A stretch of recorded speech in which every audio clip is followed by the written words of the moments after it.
হাতে মাত্র কয়েকটা দিন, কটা আসন পাচ্ছে বিজেপি বিধানসভা নির্বাচনে দেখুন আজকে প্রতিবেদনে। অন্যদিকে মমতা বন্দ্যোপাধ্যায়, অভিষেক বন্দ্যোপাধ্যায়ের মুখে হাসি কেন চওড়া হচ্ছে আজকের প্রতিবেদনে দেখাচ্ছি আপনাদের।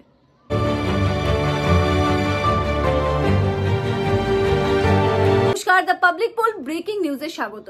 যেভাবে বলা হচ্ছে যে 2026-এ বিধানসভা নির্বাচনে আবারও বাজিমাত করে তৃণমূল কংগ্রেস ফিরছে। শুধু তাই নয়, রাজনৈতিক মহলের একাংশ বলছে যে রীতিমতো 250টির আসনের বেশি আসন পেয়ে ফিরছে ক্ষমতায় তৃণমূল কংগ্রেস। অন্যদিকে প্রশ্ন উঠছে, আলোচনা হচ্ছে রাজনৈতিক মহলে যে বিজেপি কি 50টাও পাচ্ছে? বড়সড় প্রশ্ন। এমন একটা জায়গায় এই মুহূর্তে বিজেপি দাঁড়িয়ে রয়েছে যে আসন্ন বিধানসভা নির্বাচনে 2026-এ 50টি আসনও রক্ষা করতে পারবে বিজেপি নিজেদের জন্য বাংলায়।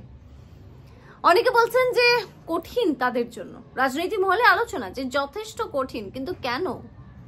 দায়টা কে নেবে? কোথাও না কোথাও মানুষের মধ্যে বিজেপির প্রতি যে ভরসাটা, যেটা একটা সময় ভরসা করতে শুরু করেছিল বাংলার মানুষ বিজেপির প্রতি, সেটা হারাচ্ছে। সেটা কিন্তু আর বলার অপেক্ষা রাখে না। যে মাদারিহাট নিয়ে রীতিমতো একটা শক্ত ঘাঁটি ছিল বিজেপির কাছে, হতে পারে এটা সঠিক। অনেক ক্ষেত্রেই বলা হয় যে উপনির্বাচন, এটা বলা হয় উপনির্বাচনের শাসক দলে যে হয় তারাই, কিন্তু মাদারিহাট এমন একটা জায়গা ছিল যেটা বিজেপির নিজেদের দখলে ছিল, হাতছাড়া। উত্তরবঙ্গ ঘাঁটি ছিল বিজেপির, ঘাঁটি হাতছাড়া। আস্তে আস্তে প্রভাব খাটিয়ে যেভাবে তৃণমূল কংগ্রেস সেখানে উত্তরবঙ্গকে নিজেদের ঘাঁটি হিসেবে বদলে দিচ্ছে, বিজেপির হাত থেকে আস্তে আস্তে আস্তে সব চলে যাচ্ছে। এরপরেও কি মাত্র 50টা সিট ধরে রাখাও সম্ভব হবে বিজেপির কাছে? एसपी ऑफिस से 500 मीटर दूर में ये पूरा प्रदेश में आर्टिकल का इंसिडेंट नहीं, उसका बाद से ওই যে বলা হয় না যে লোকসভা নির্বাচনের আগে একটা রিপোর্ট পাঠানো হয়েছিল কেন্দ্রের কাছে বড় বড় কথা বলে, যে ব্লক স্তরে সংগঠন ওই অমুক হবে তমুক হবে, সব দেখা গেল রেজাল্ট বেরোনোর পর। দ্বিতীয়ত, মুখ্যমন্ত্রী হিসেবে মমতা বন্দ্যোপাধ্যায়ের পাল্টা যে দাঁড়াবে, ফেস হবে, সে ফেস এখনো পর্যন্ত বিজেপি দিতে পারে। কিন্তু তাই নয়, রাজ্যে যে প্রথম সারির যে মুখরা রয়েছে, যে ত্রিমূর্তিরা রয়েছে, সেই অসম্ভব নয় রাজনীতি, তাদের মধ্যে দ্বন্দ্বের বিষয় বারবার সামনে চলে আসে। আর এই সবকিছুর পিছনে কোথাও একটা দায়বদ্ধ নয় কি কেন্দ্র, মানে সেই অসম্ভব নয় রাজনীতি। অবশ্যই। আর নাইডু আর নীতিশ বাবুর মতো ডিফারেন্স থাকবে। কেন এত প্ল্যানিং এর পরেও মুখ থুবড়ে পড়ছে বিজেপি বাংলা?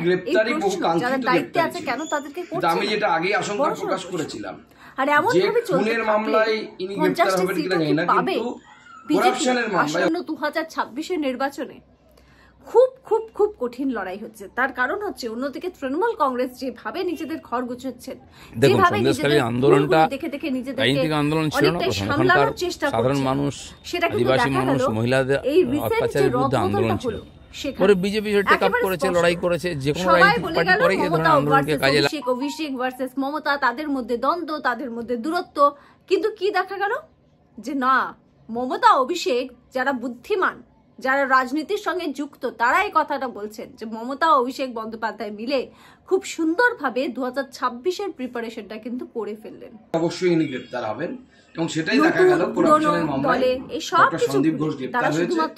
যাই হোক, নাইমামার থেকে সেখানেই যে ভুলটা বারবার হচ্ছে, সেটা হচ্ছে নিজেদের মধ্যে দ্বন্দ্বটাও প্রকাশ্যে নিয়ে চলে আসছে, যেটা কিন্তু মানুষের মধ্যে একটা বিরূপ প্রতিক্রিয়া তৈরি হচ্ছে বিজেপির জন্য। এটা এমনটাই কিন্তু রাজনৈতিক মহলের একাংশ বলছে।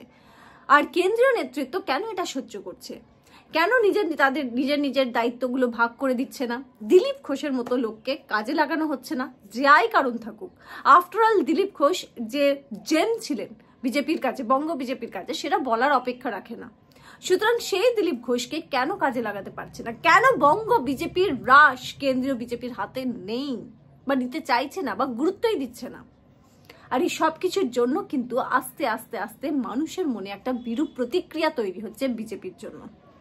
যেখানে বলা হচ্ছে যে দুর্নীতির মতো ইস্যু, আরজি করের মতো ইস্যু, যার জন্য বলা হয়েছিল সরকার পড়ে যাবে, সব পাল্টে যাবে, যদিও বা আরজি করের ইস্যুতে কোনো প্রভাবই পড়বে না, এটা একাংশ বলছিল রাজনৈতিক মহলে। যাই হোক, আমরা চেষ্টা করেছি, তাদের ন্যায় দেওয়ার সঙ্গে দাঁড়িয়েছি, টিএমসি চাপা দেওয়ার চেষ্টা করেছে, প্রচন্ড অত্যাচার করেছে, কালকেও অত্যাচার হচ্ছে। আগামী দিনে তারা ওইখানে থাকতে পারবে কিনা, সেই মহিলারা যারা আন্দোলন করেছে এই পরিস্থিতি আছে।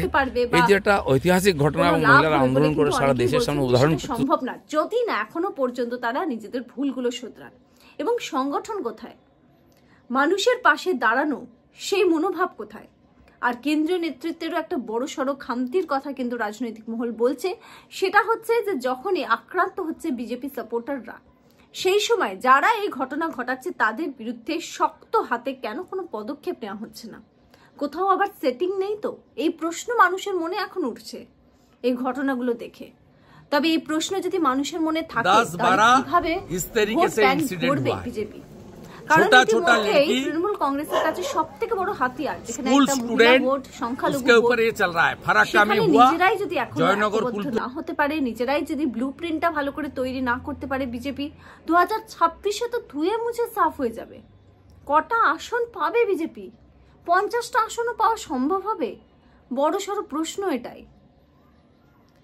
আর যেদিকে এখনো পর্যন্ত যেখানে শুভেন্দু অধিকারী যেমন দেখা গিয়েছিল যে একটা ফেস ছিলেন, যেভাবে বিধানসভায় দাঁড়িয়ে তিনি মমতা বন্দ্যোপাধ্যায়কে ওপেন চ্যালেঞ্জ দিয়েছিলেন, তার কুর্সিকে ওপেন চ্যালেঞ্জ দিয়েছেন, এবং এখনো পর্যন্ত বিভিন্ন সময় দেখা যায়, আমি শুভেন্দু অধিকারী বা অন্য কাউকে নিয়ে বলছি না, কিন্তু একটা রাজনৈতিক একটা পলিটিক্যাল যেভাবে আমরা সিনারিওটা কিন্তু দেখে এসেছি পশ্চিমবঙ্গের ক্ষেত্রে করেছেন, এটা তার জন্য তাদেরকে স্যালুট করা উচিত। বাকি আগামী দিনে কি হবে দেখা যাক। তার ফল সন্দেশখালী, হিঙ্গলগঞ্জ বিধানসভা বিজেপির বহু পুরনো গড়, 20-30-40 হাজার ভোট আমরা ওখানে পেতাম, যখন সারা বাংলাদেশ 10% ভোট পাইনি, 4% ভোট পেতাম। তো সেখানকার মানুষ আমাদের সঙ্গে ছিলই, আছে, কিন্তু আরো ভালো হওয়া উচিত ছিল রেজাল্ট, সেটা হয়নি। সারা পশ্চিমবাংলা তথা ভারতবর্ষ ধন্যবাদ।